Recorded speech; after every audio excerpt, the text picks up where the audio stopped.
ये कहानी है भगवान कृष्ण के प्रिय भक्त कर्मा बाई की। कर्मा बाई बचपन से ही अपने पिता जीवन राम को कृष्णा भगवान की पूजा करते हुए देखा करती थी। वे कभी भी कृष्ण भगवान को भोग लगाए बिना भोजन ग्रहण नहीं करते थे। जब कर्मा बाई 13 साल की थी तब एक दिन जीवन राम को तीर्थ परशुकर स्थान के जाने की इच्छा हुई। साथ में उनकी पत्नी ने भी परशुकर स्थान की इच्छा प्रकट की। जीवन राम अपनी बेटी को भी ले जाना चाहते थे, लेकिन दुविधा ये थी कि अगर वे सब घर से बाहर गए तो श्री भगवान कृष्णा को भोग कौन लगाएगा। तब जीवन राम ने इस नित्य कर्म की जिम्मेदारी कर्मा बाई को सौंपी और कहा कि देखो बेटी कर्मा, सुबह भगवान कृष्णा को भोग लगाने के प्रयास ही तुम भोजन ग्रहण करना। कर्मा ने भी अपने पिता की हाँ में हामी भर दी।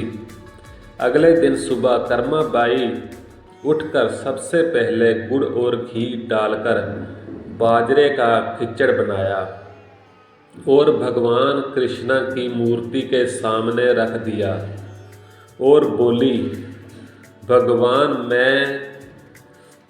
मैंने आपका भोग रख दिया है, आपको जब भूख लगे तब खा लेना, तब तक मैं घर के काम पूरे कर लेती हूँ।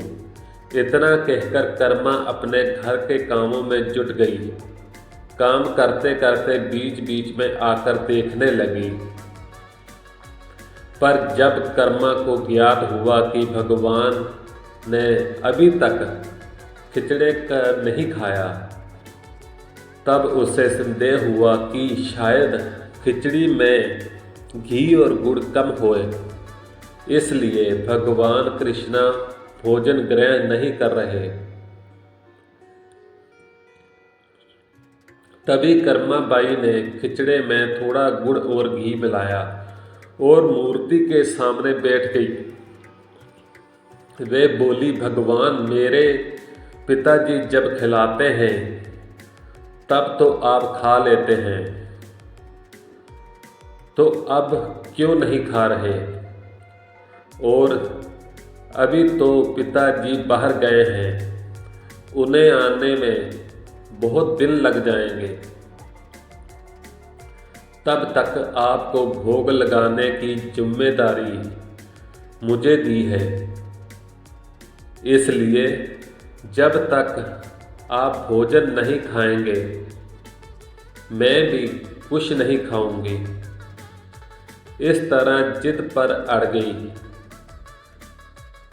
नन्ही कर्मा की प्यारी बातों से कृष्ण भगवान का सिंहासन डोल गया और फिर मूर्ति में से आवाज आई, बेटी कर्मा, तुमने पर्दा तो किया ही नहीं, तो मैं भोजन कैसे ग्रहण करूं।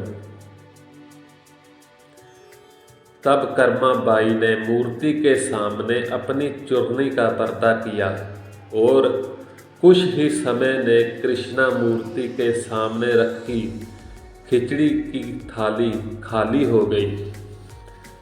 तब कर्मा रोज सुबह सबसे पहले कृष्णा को बाजरे का खिचड़ा खिलाती और बाद में खुद भोजन ग्रहण करती। कुछ दिनों बाद घर लौटने पर कर्मा के माँ बाप भी कृष्णा की लीला देखकर दंग रह गए। इस तरह कर्मा बाई ईश्वर कृष्णा की निसीम भगत बन गई। अपने जीवन के अंतिम दिनों में कर्मा बाई भगवान जगन्नाथ की नगरी जगन्नाथपुरी में एक कुटिया में बस गई। वहाँ पर एक दिन कर्मा बाई की कुटिया के सामने एक तेजस्वी क्रांति वाला बालक आया और उसने कर्मा बाई से कहा, मुझे भूख लगी है, माँ खाना दो। उस वक्त भी कर्मा अपने भगवान कन्हैया को खिचड़ा का भोग लगा रही थी। कर्मा ने उस बालक को भी खिचड़ा खिलाया। उसके बाद से वे बालक हर रोज कर्मा के हाथ का खिचड़ा खाने आता था। ये सिलसिला कई वर्षों तक चलता रहा। वे बालक कोई और नहीं, स्वयं जगन्नाथ भगवान थे, क्योंकि जिस दिन कर्मा बाई का देहांत हुआ उस दिन जगन्नाथ भगवान की मूर्ति की आंखों से भी आंसू बह गए और उसी रात मंदिर के पुजारी के स्वरूप में जगन्नाथ भगवान आए और अपने दुखी होने का कारण बताया कि उसकी परम प्रिय भक्त कर्माबाई गोलक सुधार गई है। मैं रोज सुबह उसके हाथ की खिचड़ी खाता था, अब मुझे खिचड़ी कौन खिलाएगा। अगले दिन से मंदिर के पुजारियों ने निर्णय लिया, भगवान को रोज बाजरे का खिचड़े का भोग लगेगा और उस भोग का नाम दिया गया कर्माबाई की खिचड़ी। तो फिर मिलते हैं दोस्तों अगली कृष्णा की और नन्ही सी कहानियों के साथ।